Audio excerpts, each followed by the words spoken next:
GRT की on job training की class में आप सभी लोगों का स्वागत है। आप सभी लोग चेक कर लें, क्या सबको साउंड बराबर आ रहा है? अगर आ रहा है तो ठीक है, नहीं तो ऑडियो को डिस्कनेक्ट करके पुनः कनेक्ट करें।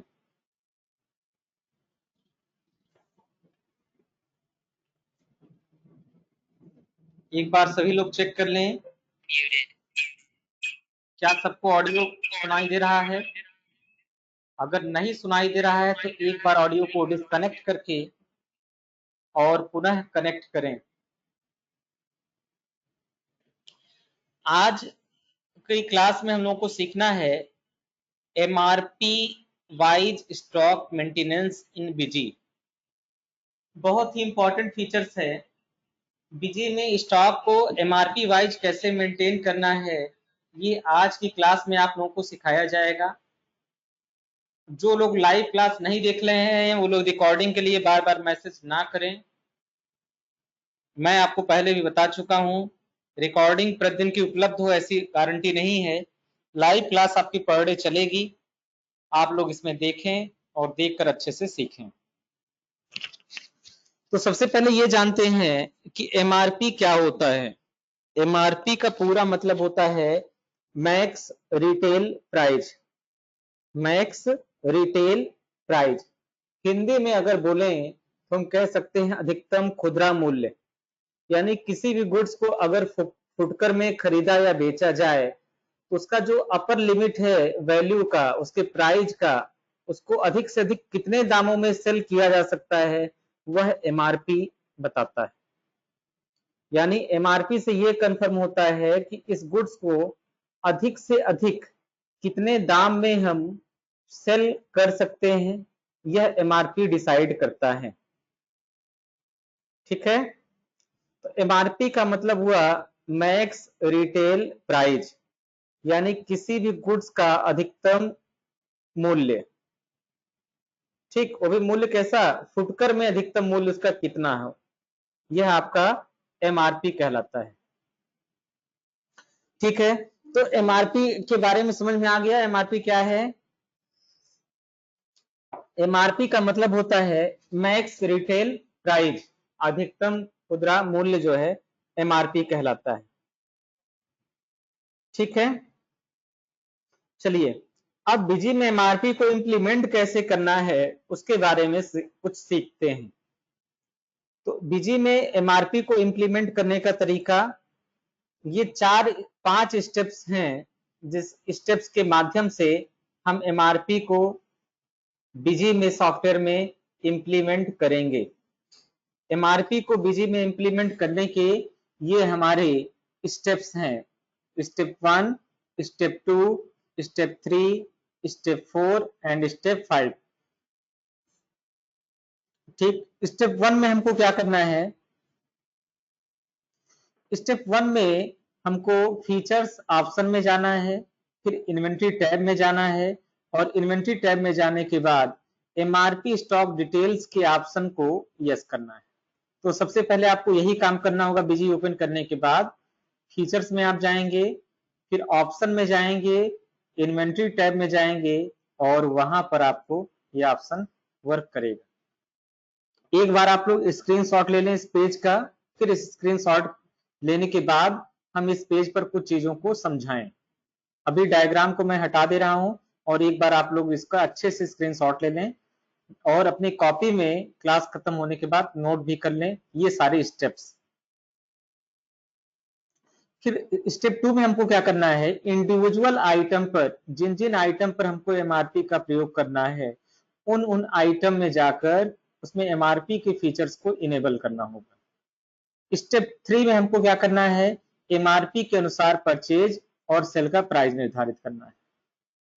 परचेज वाउचर में एंट्री करते समय हमें एमआरपी के और उसका सेल प्राइस निर्धारित कर देना। तो एमआरपी और सेल प्राइस हम आइटम बनाते समय भी निर्धारित कर सकते हैं और परचेज वाउचर की एंट्री करते समय भी निर्धारित कर सकते हैं। सबसे लास्ट में आपको एडजस्ट करना है एमआरपी को स्टॉक आइटम के साथ, यानी जब हम सेल्स करेंगे तो वहां पर एमआरपी को एडजस्ट करेंगे। और फिर लास्ट में एमआरपी की स्टॉक की रिपोर्ट प्रिंट करनी है। ये 5 स्टेप्स में आपके सारे काम होने हैं। इन 5 स्टेप्स में ही आपका सब कुछ फाइनल हो जाएगा। ठीक है, तो ये हो गए आपके एमआरपी के स्टेप्स। अब आप ये भी समझ लें कि एमआरपी का प्रयोग कहां पर किया जाता है। एमआरपी का प्रयोग अगर देखा जाए तो अधिकतम जो एफएमसीजी के प्रोडक्ट होते हैं ज्यादातर वहां पर इसका इस्तेमाल किया जाता है। एमआरपी एफएमसीजी का प्रोजेक्ट जैसे हम लोग के घरेलू इस्तेमाल की चीजें हो गई, साबुन हो गया, शैम्पू हो गया ना, इस तरह के जो प्रोडक्ट आ रहे हैं वो प्रोडक्ट में इसका इस्तेमाल ज्यादा से ज्यादा किया जाता है। ठीक है, अब चलिए इसको हम एक एक करके बीजी में इसको इम्प्लीमेंट करते हैं। इस सॉफ्टवेयर में क्वेश्चन पूछना और आसान है। आप स्टेप बाय स्टेप सारे क्वेश्चन को पूछ सकते हैं। जो भी आपके डाउट्स आ रहे हैं उन डाउट्स को पूछें और उसका जवाब लें।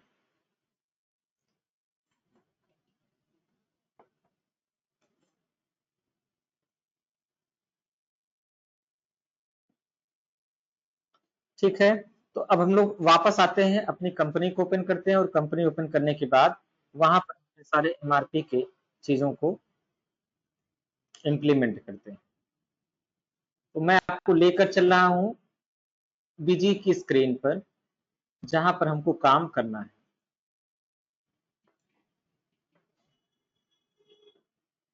तो यहाँ पर सबसे पहले हम अपनी कंपनी को ओपन कर लेते हैं। जैसे हम ओपन कंपनी में जाएंगे तो हमको यहाँ पर अपनी कंपनी दिखाई देगी।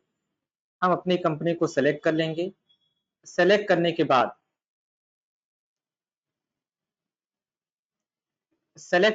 बाद हम एक एक करके एमआरपी की एंट्री करते हैं। सबसे पहले मैंने अपनी कंपनी को सेलेक्ट किया, यूजर नेम भरा और पासवर्ड भरा। अब हमारी कंपनी ओपन हो गई है। कंपनी ओपन होने के बाद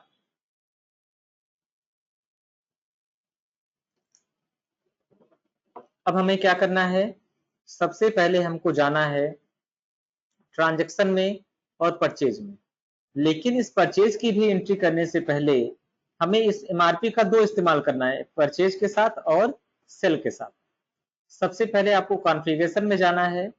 कॉन्फ़िगरेशन में जाने के बाद फीचर्स एंड ऑप्शन में जाना है और यहाँ पर आपको इन्वेंट्री फीचर्स में जाना है।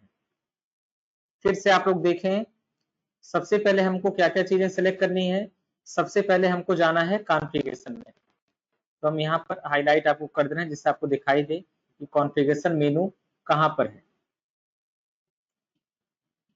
ठीक, अब आपको आ गए कॉन्फ़िगरेशन में। कॉन्फ़िगरेशन में आने के बाद अब आपको वापस जाना है फीचर्स एंड ऑप्शन में। तो आप चले जाएंगे यहाँ से फीचर्स एंड ऑप्शन में।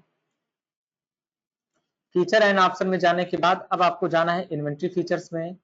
और यहाँ पे अगर आप देखेंगे तो आपको एक ऑप्शन मिलेगा एमआरपी वाइज डिटेल्स। आपको यहाँ पर दिख रहा है एमआरपी वाइज डिटेल्स। ठीक है, एमआरपी वाइज डिटेल आपको ऑप्शन दिखने के बाद इस सबसे पहले तो इस ऑप्शन को आपको सेलेक्ट करना है। तो चलिए इस ऑप्शन को हम सेलेक्ट कर लेते हैं। सेलेक्ट करने के बाद इस तरीके से पॉपअप विंडो आपके सामने आएगा। इस पॉपअप विंडो में सबसे पहली चीज पूछी जा रही है, maintain sale price along with MRP. क्या आप एमआरपी के साथ साथ सेल प्राइस को भी मेंटेन करना चाहते हैं? तो आप इसको चेक मार्क को यस कर दीजिए। So MRP wise stock with zero in quantity, यानी ऐसे स्टॉक जिनकी क्वांटिटी जीरो हो चुकी है। क्वांटिटी जीरो किस केस में होती है? जैसे मान लीजिए कि मैंने कोई भी प्रोडक्ट खरीदा, कितना खरीदा? 10 पीस खरीदा। सेल भी कितना कर दिया? 10 पीसेस कर दिया। अब उसकी क्वांटिटी कितनी हो जाएगी? जीरो। तो क्या उन जीरो क्वांटिटी वालों का भी हमें एमआरपी मेंटेन करना है, शो कराना है? तो बिल्कुल कराना है। Group MRP wise stock on sale price, यानी जो भी हमारे स्टॉक हैं अगर सेल प्राइस उनकी सेम है या एमआरपी के अनुसार उनका हमें ग्रुपिंग करनी है तो हम यहाँ पर उसको चेक लगा दें। ठीक, यानी हम एमआरपी वाइज स्टॉक की ग्रुपिंग कर लेंगे। एक एमआरपी के स्टॉक का एक ग्रुप। ओके कर लेंगे। ओके करने के बाद हमने सेव कर लिया। सेव करने के बाद एस्केप से हम यहाँ पर वापस आ जाते हैं। ठीक है। वापस आने के बाद हमें क्या करना है, सबसे पहले हमें परचेज की एक एंट्री पास करनी है। ठीक, इससे भी पहले एडमिनिस्ट्रेशन में आते हैं, मास्टर्स में आते हैं, आइटम पर आते हैं और ऐड करते हैं। तो यहां पर मैंने एक नया आइटम ऐड किया, डेटॉल। ठीक है, ओरिजिनल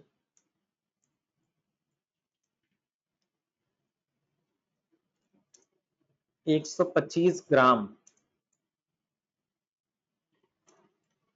ठीक है, और इसका ग्रुप हमने सेलेक्ट कर लिया, ग्रुप हम पहले से इसका बना चुके हैं।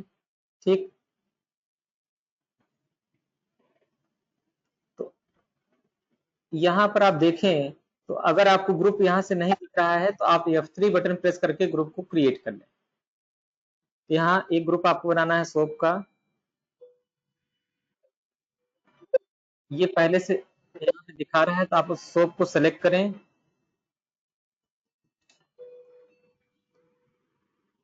सोप आपको मिल गया। यूनिट इसका पीसेज ही रखना है, आप पीसेज में ही रखें। अब आप देखेंगे यहाँ सेट डिटेल वगैरह आ गया है।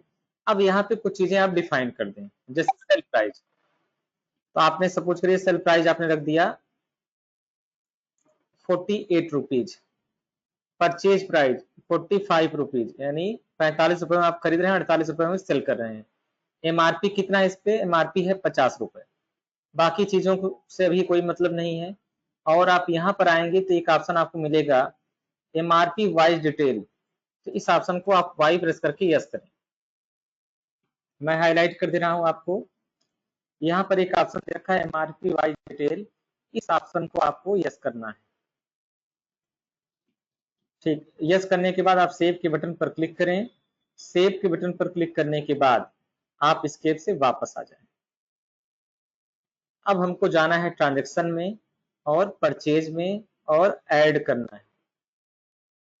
ऐड करने के बाद सीरीज में जीएसटी हो जाएगी। हम अपना डेट मान लीजिए कि 30 अप्रैल का डेट मान ले रहे हैं और यहाँ पर जीएसटी हमने सेलेक्ट कर लिया 18%।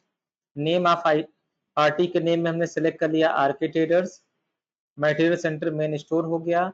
आईटीसी एलिजिबिलिटी में मेंटेन गुड्स एंड सर्विसेज हो गया। नेम ऑफ आइटम में हमने ओरिजिनल 25 ग्राम का शॉप सेलेक्ट कर लिया। ठीक, अब यहाँ पर पूछ रहा है एमआरपी और सेल प्राइस, ऑटोमेटिक यहाँ पर आ गया है। आप यहाँ पे चाहें तो एडिट भी कर सकते हैं। अब इसकी क्वांटिटी आपने भर दिया 100 पीसेज और परचेज प्राइस 45 रुपए डिफॉल्ट है तो अपना डिफॉल्ट परचेज प्राइस आ गया। इस तरह 4500 रुपए में आपने 100 पीस डिटॉल साबुन खरीदा जिसकी एमआरपी थी 50 रुपए।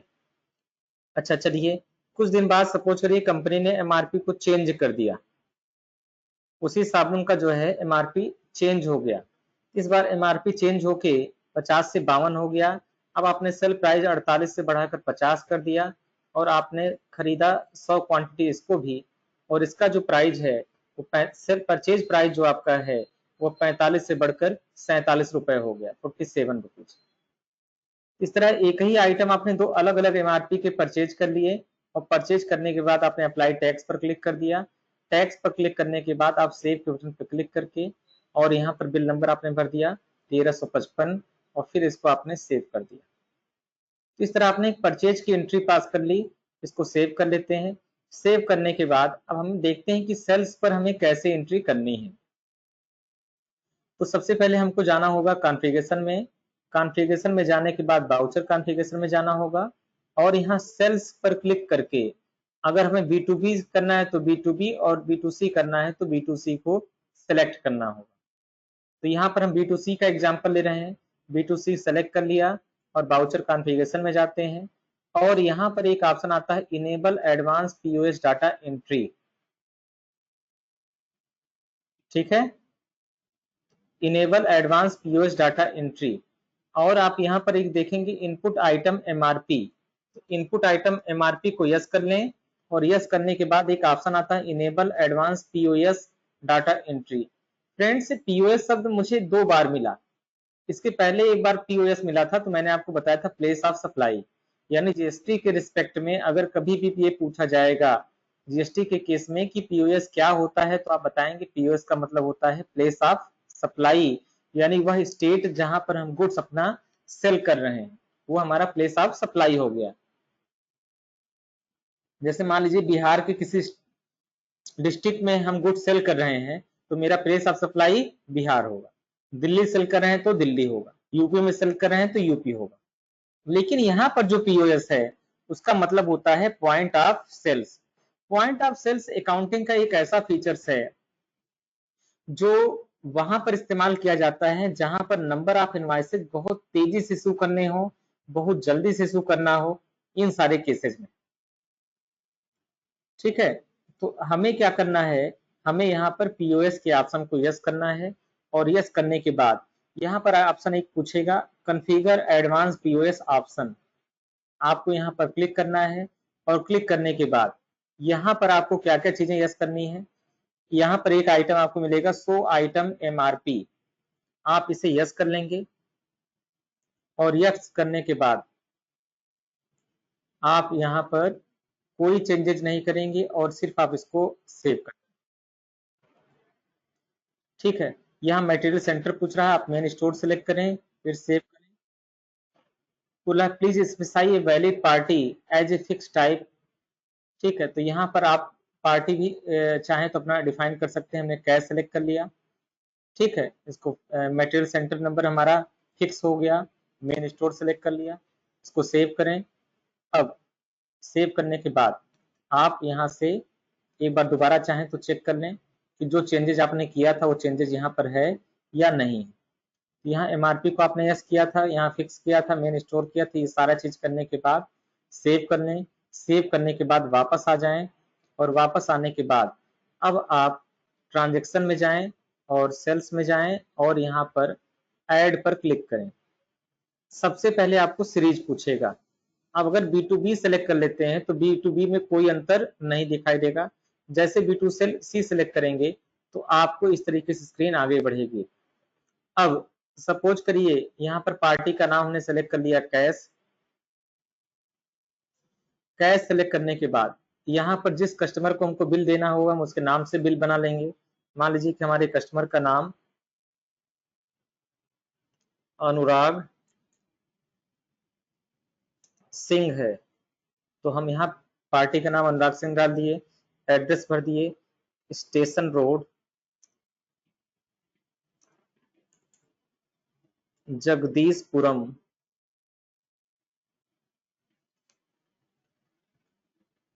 पडरौना कुशीनगर, ये पार्टी का नाम हो गया। मोबाइल नंबर अगर उपलब्ध है तो मोबाइल नंबर भर दें, नहीं है तो छोड़ दें। ईमेल आईडी उपलब्ध है तो भर दें, पैन नंबर है तो भर दीजिए, नहीं तो छोड़ दीजिए। और इसको हमने सेव कर लिया। उसके बाद नेम ऑफ आइटम ने सिलेक्ट कर लिया, डेटॉल ओरिजिनल शॉप सेलेक्ट कर लिया। अब जैसे आप सेल करने जाएंगे तो यहाँ पर आपको ये दोनों चीजों दिखाई देंगी कि आप सेल कौन सा कर रहे हैं। तो आपको ये दिखाएगा कि एक दो तरह के स्टॉक आइटम आपके पास हैं, एक पर एमआरपी 50 रुपए है और इसको आपको 48 रुपए में सेल करना है, दूसरे पर एमआरपी 52 रुपए और इसको आप 50 रुपए में सेल करना है, ठीक है। तो अगर मान लीजिए कि आपको जो है ये 50 एमआरपी वाला सेल करना है तो 50 वाली रो को आप सेलेक्ट करके ओके कर देंगे। अब आपको सिर्फ यहाँ पे क्वांटिटी भरनी है, एज्यूम करिए 10 पीस हमको सेल करना है तो 10 पीस अपने आप यहाँ पर सेल प्राइस ने उठा लिया, ठीक है। समझ में आ रहा है। अब अगर दूसरा वाला भी सेल करना है तो आप दूसरे वाले को भी सेलेक्ट कर लें, ठीक। सेलेक्ट करते ही आपको एमआरपी 52 का ऑप्शन दिखाई देगा, इसको सेलेक्ट कर लें। अब इसको आपको 50 रुपए में सेल करना है, इसकी भी 10 क्वांटिटी, तो आप 10 सेलेक्ट कर लिए। इस तरीके से आप देखेंगे कि जो 48 रुपए वाला था उसका 10 पीस 480 रुपए का हो गया, जो 50 वाला था उसका 10 पीस 500 रुपए का हो गया, तो सब मिला के 980 रुपए हो गया। आप इसको सेव करें, सेव करने के बाद आप इसको प्रिंट करके देखें। जैसे आप यहाँ पर यस पर क्लिक करेंगे और स्टैंडर्ड पे आएंगे और प्रीव्यू के ऑप्शन पे आएंगे तो आपको यहाँ पर आपको दिखाई देगा एमआरपी के ऑप्शन के बारे में। तो सबसे पहले आप चेक करें क्या यहाँ पर एमआरपी भी प्रिंट हो रहा है। आप देख सकते हैं कि यहाँ पर एमआरपी प्रिंट नहीं हो रहा है, अगर एमआरपी को भी प्रिंट करना है तो हमें थोड़ा सा चेंजेस करना होगा। तो सबसे पहले हम क्या करेंगे, सबसे पहले हम यहाँ से एस्केप से वापस आएंगे, एस्केप से वापस आएंगे। एस्केप से वापस आने के बाद हम कॉन्फ़िगरेशन में आएंगे, कॉन्फ़िगरेशन में वापस आने के बाद पुनः कॉन्फ़िगरेशन में आएंगे और यहाँ पर इनवॉइस डॉक्यूमेंट प्रिंटिंग के ऑप्शन में आने के बाद स्टैंडर्ड पर आएंगे। स्टैंडर्ड पे आने के बाद हम सेल प्राइस पर आएंगे, सेलेक्ट कर लेंगे। सेलेक्ट करने के बाद यहाँ पर आपको देखना है कि क्या एमआरपी प्रिंटिंग का कोई ऑप्शन बिजी में दे रखा है या नहीं। तो आप यहाँ पर सर्च करें कि एमआरपी को अगर हमें इनवॉइस में प्रिंट करना है तो क्या कोई फीचर्स ऐसा भी है जो एमआरपी के ऑप्शन को दे रखा है जिससे हम जो है एमआरपी को भी प्रिंट कर सकें। तो आप यहाँ पर एक एक करके चीजों को चेक करें।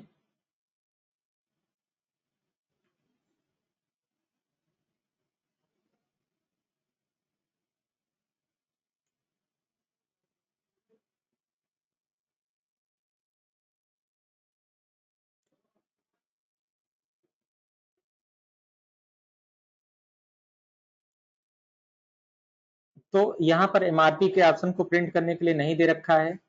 अब आप ऑटोमेटिक के बजाय सेल्फ कॉन्फ़िगर्ड सेलेक्ट करेंगे। सेल्फ कॉन्फ़िगर्ड सेलेक्ट करने के बाद अब यहाँ पर आप चाहें तो अपनी जरूरत के अनुसार एमआरपी के ऑप्शन को भी ला सकते हैं। तो यहाँ पर एक चीज दे रखा है आइटम एमआरपी। अब आइटम के एमआरपी को प्रिंट करने के लिए आपने यहाँ पर जो रेंज सेलेक्ट कर ली वो कर दी 10, यानी 10 कैरेक्टर आपने अलॉट कर दिए एमआरपी के लिए। ठीक है, तो अगर 10 कैरेक्टर आपने अलॉट कर दिए तो थोड़ा सा 10 कैरेक्टर की आपको जगह भी बनानी पड़ेगी। तो आप जो ये कोड एचएसएन कोड के लिए जो फील्ड दे रखा है जिसमें 11 दे रखा है, इसको थोड़ा सा कम करके 6 कर दें। हालांकि इसके लिए मैं एक सेपरेट वीडियो बनाऊंगा कि इनवॉइस को सेल्फ कॉन्फ़िगर कैसे करते हैं। आइटम का प्रिंट नेम के लिए जो दे रखा है 27, इसको थोड़ा सा घटा के आप कम कर दें और इसको कर दें आप 22। ये दोनों करने के बाद आप ओके के बटन पर क्लिक करें और सेव के बटन पर क्लिक करें। फिर यहाँ से व्हाइट हो जाएं, बाहर निकल आएं, ट्रांजैक्शन में जाएं, सेल्स में मॉडिफाई में जाएं, B2C को सेलेक्ट करें और अपने लास्ट इनवॉइस को ओपन करें। यह इनवॉइस आपके सामने यहाँ पर आ जाएगा। अब आप पुनः प्रिंट के ऑप्शन पर क्लिक करें, सेल इनवॉइस पर जाएं और सेल इनवॉइस जाने के बाद एक बार प्रीव्यू चेक करें क्या अब इस समय एमआरपी आ रहा है या नहीं। तो जैसा आप देख रहे हैं कि अब यहाँ पर एमआरपी भी आपका प्रिंट हो रहा है। इस तरह से हम एमआरपी को कॉन्फ़िगर भी कर सकते हैं और अपने इनवॉइस में उसकी प्रिंटिंग भी कर सकते हैं। इसके लिए हमें इनवॉइस को सेल्फ कॉन्फ़िगर करना पड़ेगा। जो डिफॉल्ट फॉर्मेट है वहां पर एमआरपी का ऑप्शन नहीं दे रखा है। अच्छा, इससे संबंधित अगर आपको रिपोर्ट देखनी है एमआरपी की तो आपके लिए बहुत सिंपल सा सोल्यूशन है। आप डिस्प्ले में जाएं, डिस्प्ले में जाने के बाद एमआरपी सीरियल नंबर और पैरामीटराइज वाइज रिपोर्ट आपको यहाँ पर दिखाई देगी। एमआरपी वाइज ओपनिंग स्टॉक भी यहाँ से देख सकते हैं। MRP wise opening stock ledger भी चेक कर सकते हैं। लेजर चेक करने के बाद आप यहाँ पर आइटम सेलेक्ट करें। डिटॉल सोप ओरिजिनल के नाम से था अपना, सेलेक्ट कर लिया। डेट का रेंज आपने सेलेक्ट कर लिया और ओके कर दिया। इस तरह से जो भी स्टॉक इस रेंज में आएंगे, एमआरपी हमको देखना है 50 का, सेल प्राइस 48 का। इस तरीके से हम चेक करेंगे तो यहाँ पर हमको लिस्ट में दिखाई देगा कि हमने उसकी परचेजिंग कब की थी और सेलिंग कब की थी। ठीक है, आइटम नेम में आप आइटम का नाम सेलेक्ट कर लेंगे, स्टार्टिंग डेट किस डेट से किस डेट के बीच रिपोर्ट देखनी है, एमआरपी में एमआरपी कितना है, सेल प्राइस कितना है, ये सारी चीजें आप यहाँ पे देख लेंगे। और फ्रेंड्स, यह चीज बहुत ही इंपॉर्टेंट है। अगर आपने कभी ऐसा सोचा हो कि मैं किसी शॉपिंग मॉल में बिलिंग का काम करेंगे या किसी जनरल स्टोर पे बिलिंग का काम करेंगे तो वहां पर एमआरपी का बहुत ही वैल्यू है। हमने आपको शुरू में बता दिया था कि एमआरपी एफएमसीजी के केस में सबसे ज्यादा इस्तेमाल किया जा सकता है। अगर आइटम का वैल्यू भी आपको देखना है तो आप यहाँ लास्ट वाले ऑप्शन को यस करें और यस करके ओके करें। तो ये हो गया एमआरपी का कंप्लीट डिटेल। आज की क्लास में हम लोगों ने क्या क्या सीखा। एमआरपी के फीचर्स को इनेबल करना, इनेबल करने के बाद एमआरपी वाइज परचेज की एंट्री, एमआरपी वाइज सेल्स की एंट्री, रिपोर्ट देखना और एमआरपी की इनवॉइस को प्रिंट करना। आज की क्लास कैसी लगी आप लोग कमेंट करके जरूर बताएं, ठीक है। और जो भी आप लोगों के क्वेश्चंस हैं वो क्वेश्चन अपना आप ग्रुप में पूछते रहें, जो भी आपके डाउट्स है उसको पूछते रहें। डेली का प्रैक्टिकल आप डेली करें तो अच्छा से पढ़ाई हो पाएगा, और जो भी डाउट्स आ रहे हैं उसको बताएं। तो आज की क्लास अटेंड करने के लिए बहुत बहुत धन्यवाद। आपका दिन शुभ हो।